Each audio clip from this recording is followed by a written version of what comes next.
Audio Jungle.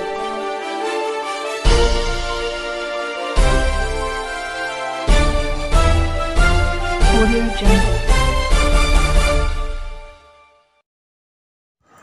मैं रंजन कुमार, नमस्कार। अभी आप देख रहे हैं कंचन न्यूज़। इसे लाइक, सब्सक्राइब एवं बेल आइकॉन दबाना ना भूलें ताकि न्यूज़ का नोटिफिकेशन सबसे पहले आपके पास पहुंचे। अब चलिए खबरें विस्तार से।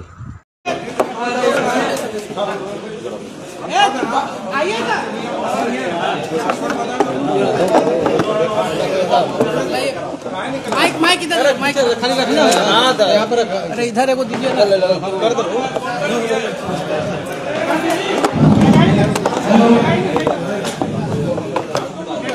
मीडिया के सभी साथियों को धन्यवाद है। मंच पे भाई हेलो हेलो, अरे हाथ में दे दो यार, खोलो साइड में। अरे रात में नीचे आओ, नीचे रखो, नीचे रखो ना, बस आवाज आ रही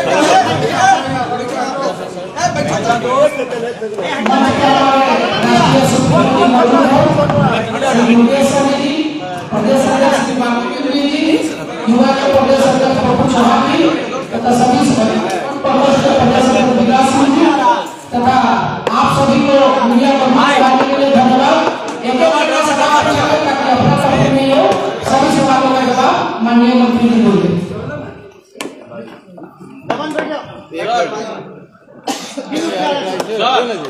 रंजीत सर, एक सेकंड रुकिए। रंजीत भैया, अरे बैठिए ना, शॉर्ट सर तुम्हारे पास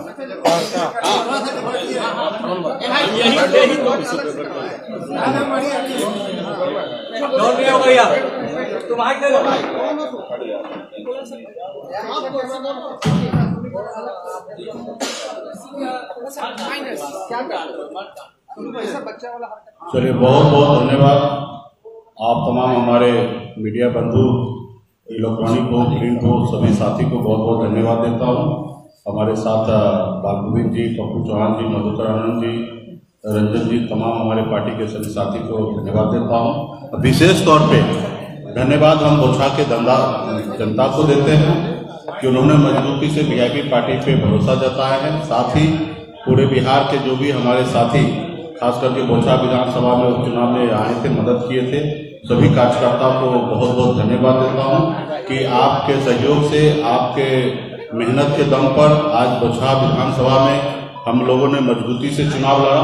चुनाव जीतने के लिए चुनाव लड़ा था। निश्चित तौर पे सफलता प्राप्त नहीं हुआ, लेकिन अमर पासवान जी जीते हैं, उनको बधाई देते हैं।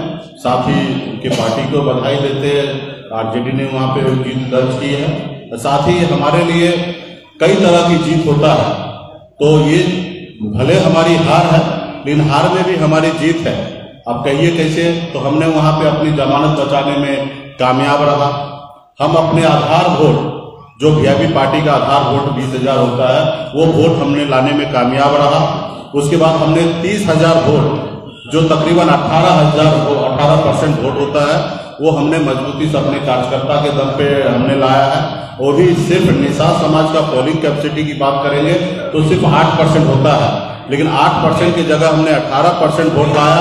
तो ये कहीं ना कहीं हमारे अति पिछड़ा निषाद समाज के सभी पार्टी के सभी पदाधिकारी सिर्फ हमारे वोटर नहीं है, हमारे कार्यकर्ता है। उन्हीं के दम पर हमने 8 से 18% तक हमने वोट लाने का काम किया है।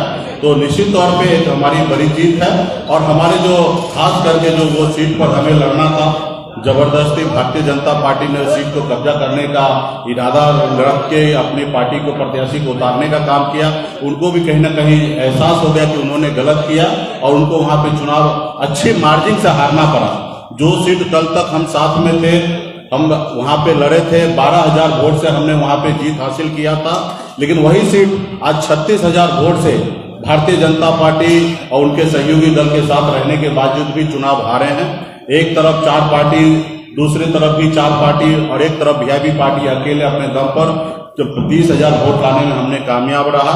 आज निश्चित तौर पे ये हमारे लिए बड़ी जीत है और इसी तरीके से आने वाले समय में मजबूती से हम लोग काम करेंगे। आपने देखा होगा कि हर पंचायत में विधायक को उतार दिया गया, कई दर्जन मंत्री को लगा दिया गया, मुख्यमंत्री लग गए, 2 डिप्टी सीएम लग गए, पूर्व मुख्यमंत्री लग गए और केंद्रीय मंत्री को लाना पड़ा। उसके बावजूद भी उनको वहां पे चुनाव हारना पड़ा। और एक तरफ आरजेडी ने हमारे प्रत्याशी को ले लिए और जिनको उनको टिकट देना था उन पे उनको भरोसा नहीं हुआ, उनको छोड़ दिया। एक दलित के बेटी को अपमान करके उनको छोड़ने का काम किया। हमने वहीं पे अपने दाव लगाया और उन्हीं को हमने एक गरीब एक दलित की बेटी को हमने हाथ पकड़ने का काम किया और उसके सहयोग से उन्हीं के साथ हम लोगों ने चुनाव लड़ा और जो 30,000 वोट हमने लाने का काम किया। तो ये कह सकते हैं कि वीआईपी पार्टी का जीत है। हम लोगों ने भले चुनाव हारा है लेकिन हमने जनता का दिल जीतने का काम किया। एक 30,000 जनता का मैं आभारी हूँ जो वहाँ पे मजबूती से वीआईपी पार्टी पे भरोसा किया है और हम अपने आधार वोट को भी हमने लाने का प्रयास किया और वो तो सफल हमने रहा। और जो भाजपा के जो प्रदेश के जो नेता है कुछ जो 5 वोट जोड़ नहीं सकते लेकिन सैकड़ों वोट नुकसान करने के लिए हैं, ऐसे नेता को मैं कहूंगा कि अभी भी मौका है, संभल जाइए। और खास करके केंद्र सरकार केंद्र में जो नेता हैं भारतीय जनता पार्टी के उनको गुमराह करने का काम किया, वो अभी भी कहते हैं कि वो गुमराह करना बंद करें और कहीं ना कहीं जो हमारे साथ गलत किए, अन्याय किए, उसके लिए बिहार की जनता आपके लिए खड़ा है। आने वाले समय में 24 हो या 25 का चुनाव हो, इसका तो कहीं ना कहीं बिहार की जनता और खास करके निषाद समाज, अति पिछड़ा समाज के बीच में जाके आपको बड़ी जवाब देना पड़ेगा। तो यही है हमारी जीत है, इसके लिए मैं आप सभी को बुलाए। आज हमारे इधर जश्न है, हमने जीत पे भले हमारी हार हुआ लेकिन पार्टी कार्यकर्ता में हमने लड्डू बंटाने का काम किया। अभी मैं खुद बोछा विधानसभा में भी जाऊंगा, एक बूथ पर जाऊंगा जहां पे जनता ने हमें सहयोग किया और कई कुंटल लड्डू हम लोग आने वाले समय में बोछा विधानसभा में जाके अपने समर्थक के बीच में और बोछा विधानसभा में जाके लोगों के बीच में बांटने का काम करेंगे। शीघ्र ही उस पर हम लोग काम करेंगे। उसके अलावा पूरे बिहार में हम लोग बूथ लेवल पे कार्यकर्ता बना के मजबूती से हम तैयारी करेंगे। आज हमारे पास 18% वोट आ ही गया। एक राज्य में चुनाव लड़कर 35-36% पे आपका सरकार बन सकता है। आधे वोट हमारे पास तो है ही, आधे वोट और कैसे हमारे पास जोड़ा जा सकता है, उसके लिए हम लोग प्रयास करेंगे। और 18% है ही, 18% अभी हमें लक्ष्य है कि 2024 से पहले पार्टी को इतना मजबूत कर देना है कि हम 25% वोट हो हमारे पास। आपने ये देखा होगा कि ये पहली बार मैंने अग्नि परीक्षा नहीं दिया, इससे पूर्व भी अपने 2019 में भी हमने सिमरी बख्तियारपुर पे अकेले चुनाव लड़ा, वहां पे हम 25,500 वोट लाए। इस बार 30,000 वोट लाए। हमने यहाँ पे 5,000 वोट बढ़ाने का काम किया। वहां पे भी हम अकेले लड़े, वहां पे एनडीए को हारना पड़ा और 15,000 वोट से हारना पड़ा। और इस बार तो उन्होंने 36,000 वोट से वो हारे हैं। तो यही हमारी जीत है और मजबूती से इसी तरीके से हम लोग संघर्ष करने वाले लोग हैं। हमारे हाथ में खोने के लिए क्या था, हमें लड़ाई लड़ने के अलावा कोई ऑप्शन नहीं था और हमने लड़ाई लड़ा, मजबूती से लड़ाई लड़ा। और उसमें हम कह सकते हैं कि वीआईपी पार्टी का एक बड़ा जीत है। आपने हाल फिलहाल में उपचुनाव आपने देखा होगा किस पार्टी को कितना वोट मिला है, लेकिन वीआईपी पार्टी को वही जगह पे 18% वोट मिला है। तो ये हमारी पार्टी का कार्यकर्ता का जीत है और बोछा के जनता का जीत है कि उन्होंने गरीब का पिछड़ा का बेटा को बात को सुना और हमारे पक्ष में वोट करने का काम किया, 30,000 मतदान किया। धन्यवाद। जश्न आप जीत का मना रहे हैं या बीजेपी के हार का?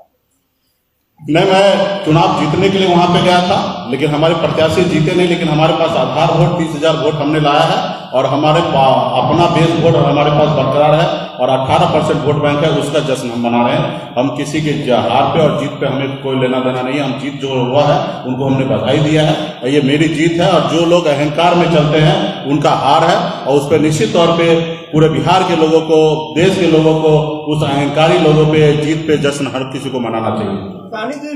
उसमें बीजेपी के लोग कह रहे थे कि जो आपको वोट मिला है वो रमई राम का वोट है, न कि वीआईपी। वो भी हमारे रमई राम जी भी वीआईपी पार्टी के अंग है, सदस्य है और वो हमारे साथ जुड़ गए तो वीआईपी हमारे साथ है। इसी तरीके से हम लोग पूरे क्षेत्र में मजबूत साथी को, पूर्व नेता, पूर्व विधायक, मंत्री को हम लोग पूरे बिहार में जोड़ने का काम करेंगे। वो उनका वोट, मेरा वोट कोई बाहर का वोट तो नहीं है, वो हमारी वोट है। और वो बीजेपी के जो नेता कह रहे हैं वो बूथ पे जाके कैलकुलेशन भी कर लेंगे, उनको अंदाजा मिल जाएगा कि किनका वोट है। आगे की सियासत कैसे होगी? आपने देखा होगा कि 10 प्रत्याशी वहां पे उतरे, कांग्रेस समेत 10 प्रत्याशी उतरे और 3 प्रत्याशी रनिंग में रहा, 13 प्रत्याशी लड़े। लेकिन 10 प्रत्याशी का कुल वोट अगर जोड़ देंगे कांग्रेस पार्टी को साथ में तो 4.5% वोट रखा और मुझे अकेले 18% वोट मिला। तो ये हमारी ताकत है। जी हाँ। एक समाज के लोग कह रहे हैं कि हम साइलेंट रह गए इसलिए जो है ना आरजेडी जीत गई वहाँ से। ठीक है, जिनको क्या हुआ वो जो बहुत ज्यादा मार्जिन से आ रहे हैं उनको मंथन करने की आवश्यकता है। हम तो कहें कि हमारे हार में भी जीत है और हम इसका जश्न मना रहे हैं। आने वाले समय में जो कमी रह गया उसको हम ठीक करेंगे और हम क्लियर है कि हम निषाद मल्ला का बेटा है। हम तो श्री रामचंद्र जी को नैया पार लगाते हैं और जो हमारे नाव पे नहीं बैठेगा उनको इसी तरीके से डूबना पड़ेगा। अभी हमारे पास 1.5 साल है, अकेले हम मैदान में उतरकर अपनी ताकत बनाएंगे। हमारे पास किसी से कम वोट बैंक नहीं है, हमें किसी के पास आने की आवश्यकता नहीं है। निश्चित तौर पे बिहार के भविष्य के लिए, बिहार के बेहतरीन के लिए हम चाहेंगे कि आने वाले समय में सामान्य विचारधारा वाले लोग हमारे साथ आएं और मजबूती से हम बिहार में सरकार बनाएं और जो युवा से जो 19 लाख युवा को रोजगार देने का वादा किए हैं वो हम लोग आने वाले समय में पूरा करेंगे। बगैर गठबंधन के 36,000 वोट के अंतर से एनडीए के प्रत्याशी हारती है, तो एनडीए के प्रत्याशी हारती है तो क्या इसकी जिम्मेदारी एनडीए के नेता नीतीश कुमार की नहीं है? निश्चित तौर पे जो एनडीए के नेता हैं उनको ये जवाबदेही लेना चाहिए कि 36,000 वोट से हारे और उसको नैतिकता के आधार पर इस्तीफा दे देना चाहिए। खास करके भारतीय जनता पार्टी के प्रदेश अध्यक्ष संजय जायसवाल जी को इस्तीफा दे देना चाहिए। उसके अलावा वो नेता को जो दिल्ली में जाके अपने सुप्रीमो को कन्विंस किए कि बिहार में मुकेश सहनी कुछ भी नहीं है, ऐसे लोगों को इस्तीफा देना चाहिए हार से। बगैर गठबंधन के आपकी नाव कैसे देखिए लगेगी? हम तो हमारा संघर्ष है समाज के उत्थान के लिए, यही उद्देश्य ये पार्टी बना है। चुनाव आते जाते रहेंगे, हारना जीतना वो बात अलग है, लेकिन हमारी लड़ाई जो है वो पार्टी का एक वर्ग गरीब लोगों का युवा के लिए उद्देश्य है कि उनके लिए काम करना, तो उसके लिए हम लोग काम करते रहेंगे। आज हमारे पास कल तक 0% वोट था, आज 18% वोट हुआ। एक समय आएगा संघर्ष करेंगे, 40% वोट लाके अपने दम पर बिहार में हम सरकार बना सकते हैं। ऐसी लड़ाई लड़ेंगे। और रहा सामान्य विचारधारा वाले लोग जिनको हमारे साथ नाव पे बैठकर आगे बढ़ना है, वो सबको स्वागत करते कि साथ आइए और मजबूती से बिहार के विकास के लिए काम करेंगे। धन्यवाद। सूची में तेजस्वी का नाम शामिल है, एक ही आदमी हो गया। धन्यवाद। आखिरी सवाल है, जो समीकरण निकले हैं 24 और 25 के चुनाव में, क्या इस समीकरण से भाजपा को आप रोक सकते हैं? निश्चित तौर पे ये भाजपा को आज देखिए कि किस तरीके से उनकी हार हुआ है, 36,000 वोट से हुआ है। और मैं अभी जो जानकारी हमें प्राप्त हुआ, देश में 5 जगह चुनाव हुआ, 5 जगह भाजपा को हारना पड़ा। तो ये कहीं ना कहीं आने वाले समय में उनको विचार करना पड़ेगा कि आप सहयोगी के साथ किस तरीके से, आज आप जब जरूरी पड़ा तब 74 विधायक जिताने में मुकेश सहनी का सहयोग लिए और हमने 4 विधायक क्या जीत लिया, आपको उस पर भी आपको नजर लग गया और आपने तीनों विधायक को आप तोड़ने का काम किए, हमारे सीट को छीनने का काम किए और कहीं ना कहीं पिछड़ा का बेटा को अपमान करने का काम किया। तो ये सारी चीजें उन लोगों को विचार करना पड़ेगा। इसी तरीके से उनका रणनीति रहा तो देश में आने वाले समय में बड़ा नुकसान भारतीय जनता पार्टी को होना है। देंगे सर बधाई, आरजेडी को बधाई। मैंने ऑलरेडी पहले दे दिया बधाई। आरक्षण के लिए सड़कों पर उतरेंगे क्या? आरक्षण की बात कर रहे हैं। न्यू अपडेट के लिए देखते रहिए मैं रंजन कुमार, कंचन न्यूज।